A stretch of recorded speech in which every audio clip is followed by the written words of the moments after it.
one of the most frequent questions about hedge funds is obviously the fees we charge and what those entail. So I'd like to take a couple of minutes just to really run through high level how our fee structures work and the various elements to them. So if you think about a fund manager's fee, there are two elements, particularly in the hedge fund world. There's something called a management fee, which is exactly like all other fund managers generally around the world. It is a fixed percentage of AUM fee.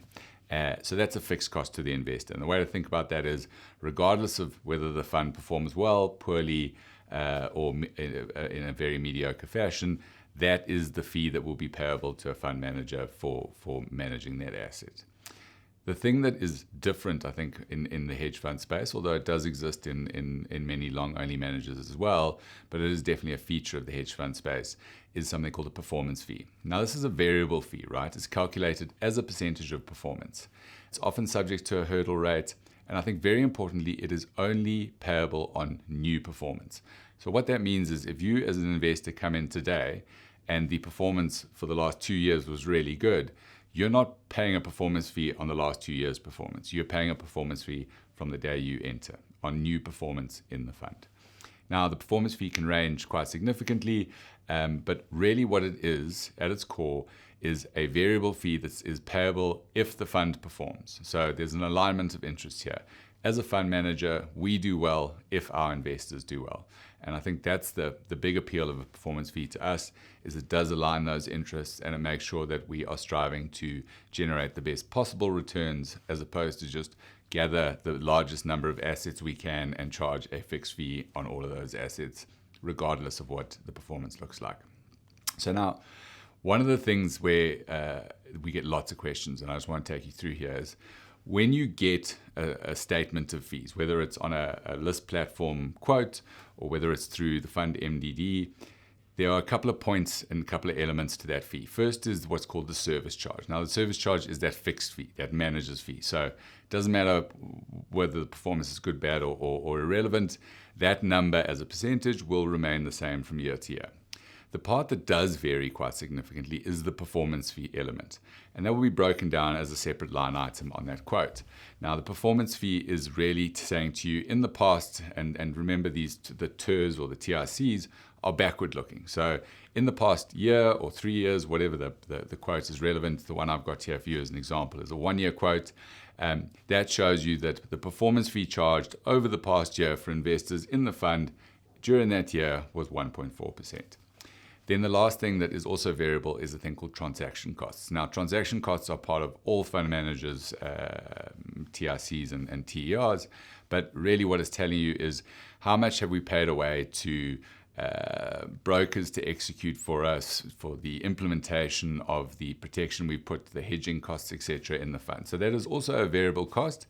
And for an active manager, whether it's a hedge fund manager or an active boutique manager in the long-only space, that number is going to be higher because we're probably going to be being more active, as the name suggests, in the fund. So there will be more in and out trading. But the main thing I think that is important here is when a client or you as an advisor look at this quote is backward looking. This quote is not applicable to a new investor coming in today. What is the new investor in for? What's their sunk cost? Their sunk cost, so to speak, is that service charge or management fee, that flat fee.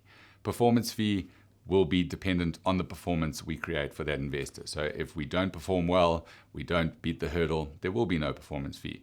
Hopefully we do perform very well, we beat that hurdle by a long distance, and that performance fee can then be a number of whatever 20% of that outperformance might be.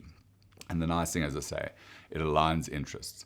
We do well if our investors do well, and I think that is super important. The last thing I'd say is to you is just really, price is what you pay, value is what you get. I think the focus on fees often draws away from what is really important to an investor. The investor should be focused on net returns. What does he get in his back pocket?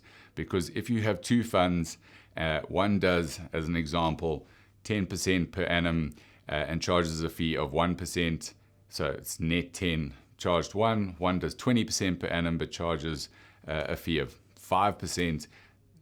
In the second option, the client got 20. In the first option, the client got 10. it really shouldn't be an optimization problem around who paid the lower fee.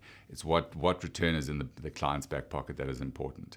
And so, as an example, I've got a slide here for you that shows our high growth fund versus the very next best fund in South Africa over the same time period. And this is since the inception of the high growth fund. And what you can see here is that fund has done significantly, multiple times better than the next best fund. And in fact, over 10 times better than the index. So let's pretend theoretically you could have invested in the index with no fees. That's not actually possible, but let's say you could. You would have paid 0 fees, but you would have got a significantly lower return, like a 90% lower return than if you'd invested in our funds with the commensurate performance fees attached. So price is what you pay, value is what you get.